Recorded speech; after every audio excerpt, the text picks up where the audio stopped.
পৃথিবীর বুকে সর্বপ্রথম মানব আল্লাহ তাআলা যাকে সবার আগে পৃথিবীতে পাঠিয়েছেন তিনি হলেন আমাদের সকলের আদি পিতা, সমস্ত নবীদের প্রথম নবী সৈয়দুনা আবুল বশর আদম আলাইহিস সালাতু ওয়াসসালাম। আদম নবীর পূর্বে বা মানব জাতির পূর্বে পৃথিবীর জমিনে আরেকটা জাতি ছিল যাদেরকে বলা হয় জিন জাতি, যারা হাজার হাজার বছর হায়াত পেয়েছে, হাজার হাজার বছর আল্লাহর ইবাদত করেছে, তবে বেশি অংশই আল্লাহর নাফরমানিতে লিপ্ত হয়েছে।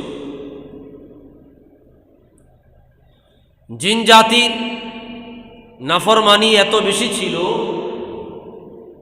আল্লাহর অবাধ্যতার চূড়ান্ত পর্যায়ে তারা চলে গেছে। আল্লাহর বিধিবিধান, আল্লাহর হুকুম, আল্লাহর আদেশ অমান্য করে দুনিয়ার মধ্যে ফিতনা, ফাসাদ, দাঙ্গা হাঙ্গা, রক্তপাত, দুনিয়ার জমিনে হত্যা তারা সৃষ্টি করেছে। ফলে এই জিন জাতিকে রব্বুল আলামিন সমূলে ধ্বংস করে দেয়। ফাঁকে ফাঁকে কিছু জিন বেঁচে যায়, পরবর্তীতেই তাদের মাধ্যমেই নতুন করে আবার জিন জাতির বিস্তার ঘটে। আল্লাহ রাব্বুল আলামিন আল্লাহর ইবাদত বন্দেগীর জন্য জিন জাতির বদলে আরেকটা জাতি দুনিয়ায় পাঠাবার ইচ্ছা করলেন, সেটা হচ্ছে মানব জাতি। সুবহানাল্লাহ বলে।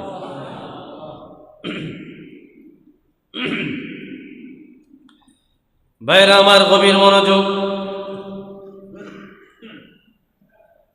রব্বুল আলামিন যখন মানব জাতি বানাইবার ইচ্ছা করলেন, ফেরেশতাদেরকে নিয়ে আল্লাহ রব্বুল আলামিন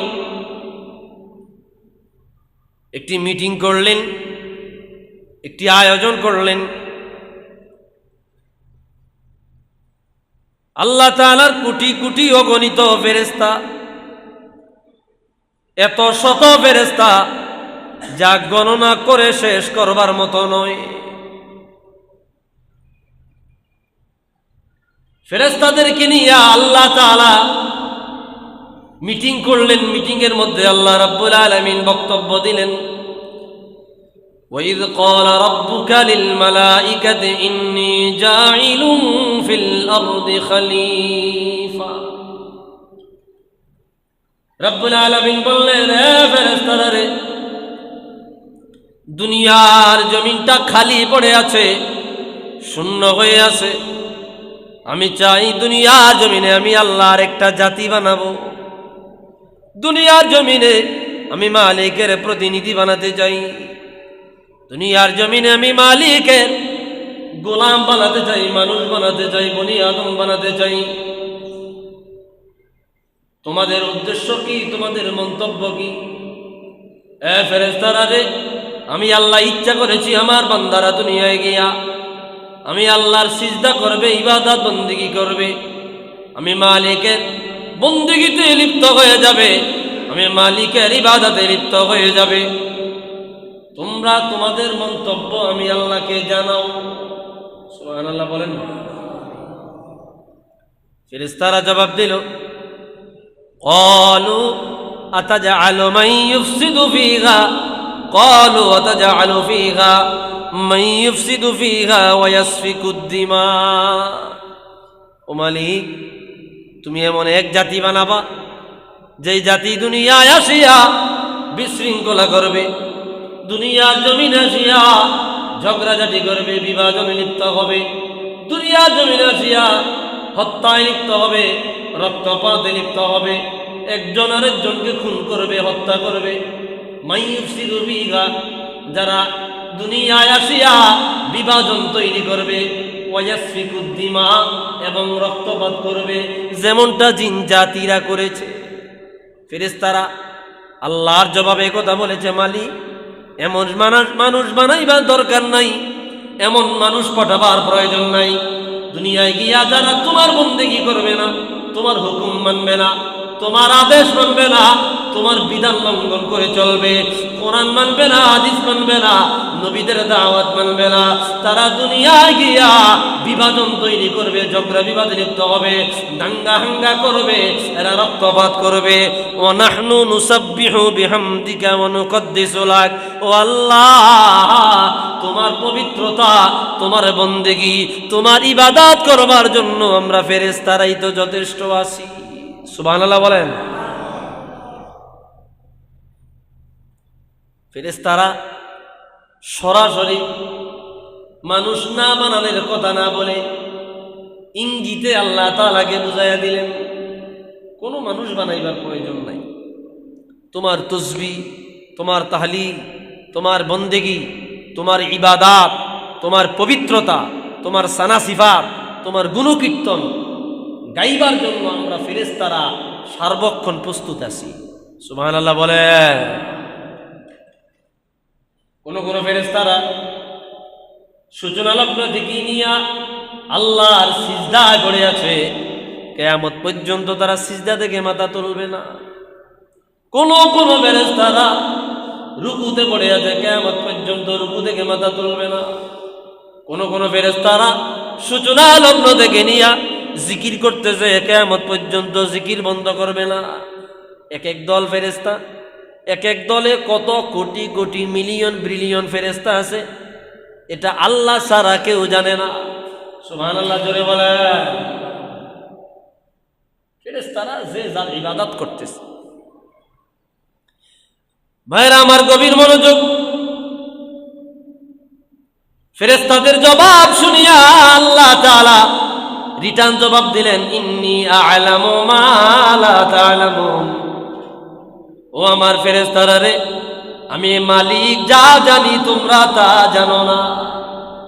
আমি আল্লাহ ইচ্ছা করেছি, নিয়ত করেছি মানুষ বানাবো দুনিয়ার জমিনে। আমি আল্লাহ বনি আদম পাঠাবো, প্রতিনিধি পাঠাবো। সুতরাং তোমরা আমাকে বেটু দিয়েছ, তোমরা বলেছো মানুষ না বানানোর জন্য। জানি আল্লাহ, আমি আল্লাহ যা জানি তোমরা ফেরেশতারা তা জানো না। সুবহানাল্লাহ বলেন। ফেরেশতারা শর্মিন্দা হয়ে গেলেন, লজ্জা পেয়ে গেলেন। হায় হায়, আমরা বলেছি আমাদের বুদ্ধি, আমাদের মেধায় যা এসেছে তাই বলেছি। আল্লাহ তো রাগ হয়ে গেলেন, আল্লাহ গোসা হয়ে গেলেন।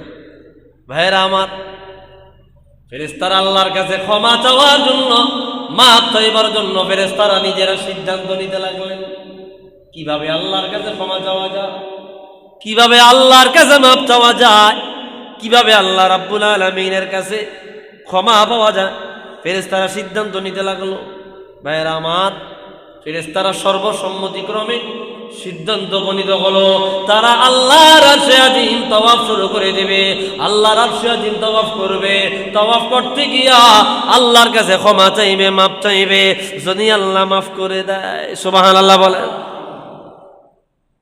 ফেরেশতারা এই এতটুক কথা যে আল্লাহ মানুষ বানানোর দরকার নাই, তোমার ইবাদত করবার জন্য আমরা যথেষ্ট ফেরেশতা আছি।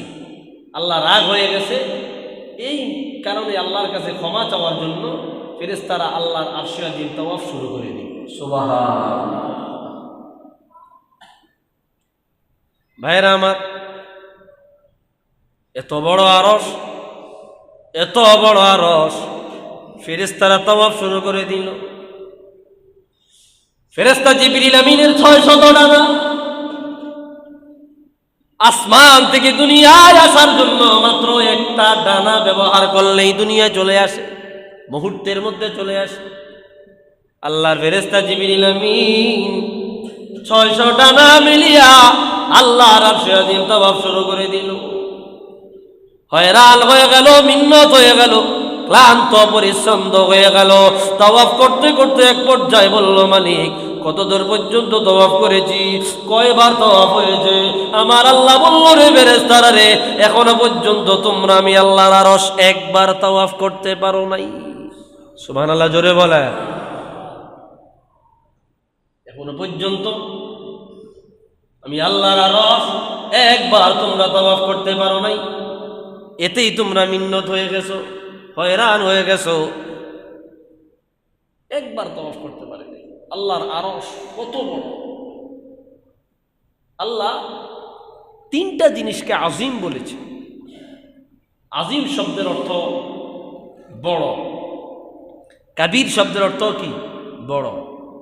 তবে দুই বড়র মধ্যে পার্থক্য আছে। কাবীর ওই বড়কে বলা হয় যেই বড়ের সীমানা আছে, আর আজিম ওই বড়কে বলা হয় যে বড়ত্বের কি নাই, সীমানা নাই। সুবহানাল্লাহ, জোরে বলেন না। কি বৃষ্টির সাথে সাথে আপনারাও কি তেনে গেলেন? একটু মহব্বতে আওয়াজ দিয়ে দরুদ শরীফ পড়ি। আল্লাহুম্মা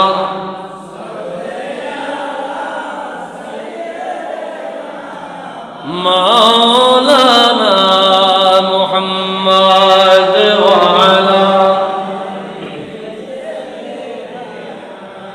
মাওলানা মুহাম্মদ আল্লাহুম্মা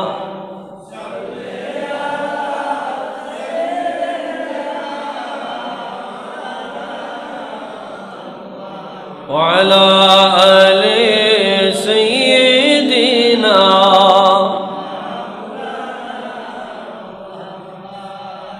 তো ভাইরা আমার, কোরআন কারিমে আল্লাহ তিন বস্তুকে আজিম বলেছে। এক নম্বরে আল্লাহ তাআলা পবিত্র কোরআনুল কারীমকে আজিম বলেছে। ইন্নাহু লাকুরআনুন কারীম, সম্মানিত কোরআনকে আল্লাহ আজিম বলেছে। দুই নম্বরে আল্লাহ আজিম বলেছে আরশে আজিমকে, আরশকে আজিম বলা হয়েছে। তিন নম্বরে আল্লাহ রাব্বুল আলামিন আল্লাহর হাবিব সাল্লাল্লাহু আলাইহি সাল্লামের চরিত্রকে আজিম বলেছে। সুবহানাল্লাহ। ইন্নাকা লাআলা খুলুকিন আযীম, হুজুর আপনার চরিত্র মহান। আর আরশকে আজিম বলা হয়েছে তাফসীরের কিতাবে পুরা কায়নাত ৮০,০০০ আলাম, চন্দ্র সূর্য গ্রহ উপগ্রহ যা কিছু আছে সব কিছুরে একত্রিত করে একটা প্যাকেটের মধ্যে ঢুকায়া যদি বিশাল এক মরুভূমির মধ্যে ফালানো হয়, ওই মরুভূমির মধ্যে ওই সারা দুনিয়াটা একটা আংটির মতো। কিসের মতো? একটা আংটির মতো। সারা দুনিয়া আরশে আজিমের মধ্যে রাখলে, মরুভূমিতে একটা আংটি ফালাইলে যেই পরিমাণে জায়গা দখল করবে, এই আরশে আজিমের মধ্যে সারা পৃথিবী রাখলে ওই পরিমাণে জায়গা দখল করবে। আল্লাহু আকবার। এত বড় আরশ, ফেরেশতারা তাওয়াফ শুরু করে দিল। হয়রান হয়ে যাওয়ার পরে আল্লাহ বলল, ও ফেরেশতারা রে, তোমাদের কষ্ট হয়। ফেরেশতারা জবাব দিল, মালিক, তোমার ক্ষমা পাইবার জন্য, মাফ পাইবার জন্য আমরা আরশে আজিম তাওয়াফ করছি। একবার তাওয়াফ করতে পারি নাই, আমরা হয়রান হয়ে গেলাম, আমরা ক্লান্ত হয়ে গেলাম। আল্লাহ বললেন, তোমাদেরকে আমি একটি উত্তম সিস্টেম বাতায়া দিতে চাই। বলে কি? আল্লাহ বলল, আরশে আজিম নিজ বরাবর সপ্তম আসমানে তোমরা একটা ঘর বানাও। সুবহানাল্লাহ, জোরে বলে। তোমরা একটা ঘর বানাও, ওই ঘরের নাম দিবা বাইতুল মামুর।